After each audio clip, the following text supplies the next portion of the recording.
झालाना कच्ची बस्ती में गत दिनों पेंटर उमेद सिंह भाटी पर हुए जानलेवा हमले के बाद उसकी मृत्यु हो गई। घटना की जानकारी देते हुए मालवीय नगर थाना पुलिस ने बताया कि झालाना निवासी नीरज सेन ने मृतक उमेद सिंह भाटी को सिर पर पत्थर से चोट मार घायल कर दिया। इसके बाद उसे एसएमएस अस्पताल भर्ती करा। परिजनों द्वारा मालवीय नगर थाने में रिपोर्ट दर्ज कराई गई।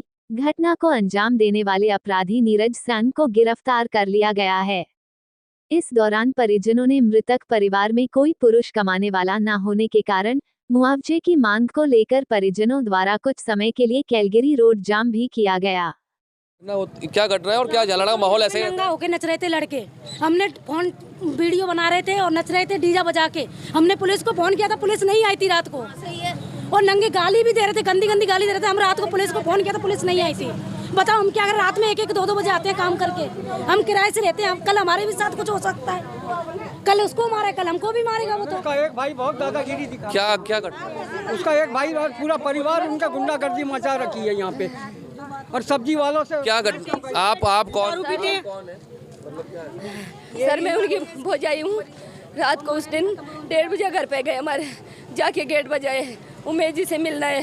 हम बोले उमेश जी नहीं है, बोले शादी का कार्ड देना है। मैं बोले सुबह मिल लेना भैया, रात की 1:30 बज रही है, शादी का कार्ड मिल लेना, सुबह दे देना आप। हमारी मम्मी जी बोली उधर नहीं, दोस्त को छोड़ने गए, उस गली में मिलेगा माता जी वाली में। सर वो पत्थर लेके वहीं मारा। उसके बाद एक लड़का बुलाने 2 बजे, तो वैसे लाज की जैसे उठा के हम भगे उनका। आप ये बताइए कि रंजिश थी या फिर कोई बात थी पहले से? कुछ भी पता नहीं है सर, कुछ भी नहीं था। मेरा मामा भांजा ऐसे बोलते दोस्ती यारी में मारा?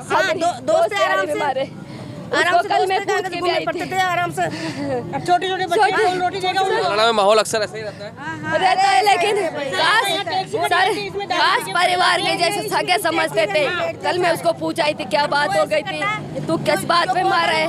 बोला नहीं, बोला ही नहीं, कुछ बात नहीं थी, क्यों मारा तू? कुछ भी नहीं बोला सर। दोस्त थे, परिवार जैसे था वो। परिवार ही जैसा ही था? परिवार जैसे था वो।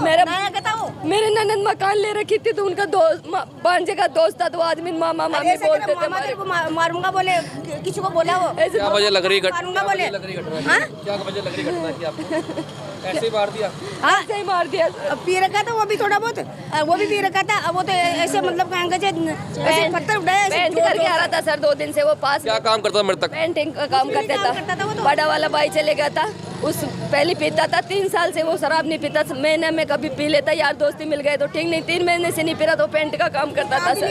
अब आप क्या चाहते हैं? हम क्या चाहते हैं सर? फांसी चाहिए, कुछ नहीं चाहिए, उसको फांसी चाहिए, हमारे सामने फांसी चाहिए। फांसी नहीं चाहिए सर, उसको बाहर निकालो, हम काटेंगे उसको, हमारे उसके साथ हमारे कुछ नहीं चाहिए, उसको बाहर निकालो। आज तो हमारे उसको के साथ छोटे बच्चे के साथ हुई है, हमारे सामने उसको सजा चाहिए, हमारे सामने उसको फांसी लगाना चाहिए।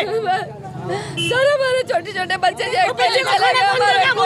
कितने बच्चे हैं उसके मृतक के? एक लड़का है, मेरा एक लड़का है, मेरा पति भी नहीं है सर। 3 साल हो गए मेरा पति। हम दोनों बहन है, ये दोनों भाई थे सर। आज वो भी दोनों बहनें एक घर में आई थी?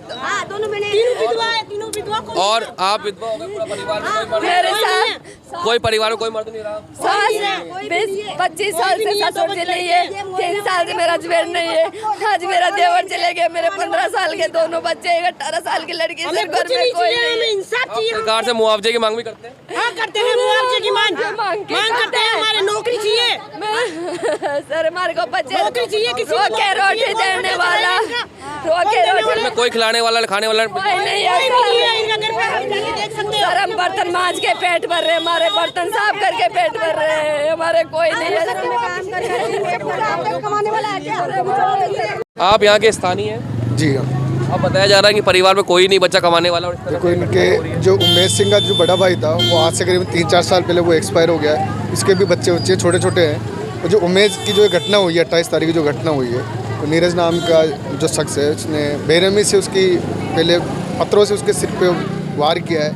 और ये बस एक नशे की आदी के कारण ये हुआ है। अब आज सुबह जब वो 9:30 बजे आज उमेश सिंह एक्सपायर हो गया है। इनके घर के अंदर अब कमाने वाला कोई भी नहीं है। इनका जो बड़ा बेटा है वो मात्र 13 साल का है, जो राहुल है, जो उसका बड़ा भाई ख़त्म हो गया पहले। उसका जो बड़ा बेटा है वो 13 साल का। इनके घर में कोई कमाने वाला नहीं है। माँ विधवा हो गई, बड़ी जो भाभी थी राहुल की, वो विधवा हो गई है। छोटा उम्मीद है, ये भी खत्म हो गया। नहीं, घर में कोई कमाने वाला तो नहीं। बाकी लोगों की मृत्यु भी ऐसे रंजिश में हुई है? नहीं, देखो बीमारी से हुई है बाकी, ऐसे कोई रंजिश नहीं है। कोई इस परिवार सीधा साधा परिवार है, इनसे कोई रंजिश। क्या लगता है घटना, क्योंकि इस तरह से बहरी में मारना कोई पुरानी दुश्मनी तो नहीं है? नहीं, कोई पुरानी दुश्मनी नहीं है। एक ये नशे की आदी था वो, तो इस कारण उसने झालाना को पूरा नशा खाया जा रहा लग रहा है आपको? बिल्कुल साहब, ये पूरा जालाना पूरा नशे से कर रखा है साहब। अभी 2 लड़कियों के जहाँ पे क्या सुना है अवैध तरह से शराब भी मिलती है, चरस गांजा भी सब मिलता है? ऐसी कोई चीज़ नहीं है नशे की जो इस जालाना में नहीं मिलती है। ऐसी कोई चीज़ ही नहीं है जो जालाना में नहीं मिलती। ऐसी घटनाएं आए दिन होती रहती आए दिन होती है। कई नशे की वजह से कई युवा लड़के कई खत्म हो गए नशे की आदत से। जोरपाल जी, हमने देखा कि आज आपके क्षेत्र में एक घटना हुई है जो बड़ी दुखद है, और कहा जा रहा है कि उस परिवार में अब कोई बचा नहीं है कमाने वाला। वो इकलौता लड़का था जो इस घटना का शिकार हुआ है। तो क्या लगता है इन घटनाओं के, क्योंकि लगातार हो रही है ऐसी घटनाएं शराब के नशे में, क्या कहते हैं? सर हमारे यहाँ पे हमने कई बार इस पुलिस प्रशासन को कई बार अवगत कराया है। इस नशे की जो यहाँ जो नशे का जो व्यापार होता है उसके लिए भी कई बार अवगत कराया है। इससे पहले भी हमारे पूर्व में जब हम पार्षद थे तभी हमारे एक वहीं पे खट्टी को ट्रिपल मर्डर जिसे कहते हैं वो भी वारदात हुई थी।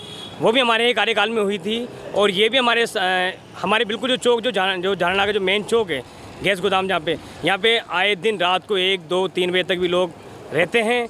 और ये नशे का वो करके आए दिन हर आदमी नशा बिकना आम बात है कि चरस गांजा कई अवैध तो ऐसे बिकते हैं, मैंने सुना है। और शराब की दुकानें भी इस तरह की हैं जो लीगल नहीं है, वो चल रही है अंदर। लीगल पुलिस प्रशासन को कई बार अवगत करा दिया कि ये जो लीगल दुकानें चल रही हैं इनको बंद किया जाए, अनलीगल जो दुकानें चल रही हैं इनको बंद किया जाए। मगर उसके बावजूद भी पुलिस प्रशासन सिर्फ थोड़ा सा ध्यान देके और उसको ध्यान हटा देती है। उसके बावजूद भी ये जो आज जो अत्यंत दुखद जो घटना हुई है, जो उमेश भाटी जी जो हमारे बीच अब नहीं रहे हैं, उनकी एक किसी व्यक्ति ने किस तरह उसको मारा, क्या किया, उसका वीडियो पुलिस पर। दोनों में दोस्ती थी, गहरी दोस्ती थी, उसके बाद भी ये तो देखो जिन दोनों के बीच में गहरी दोस्ती थी, ये वो दोनों के बीच की ही बात है। अपन इससे कुछ नहीं कह सकते हैं क्योंकि वो उन दोनों की ही बात है।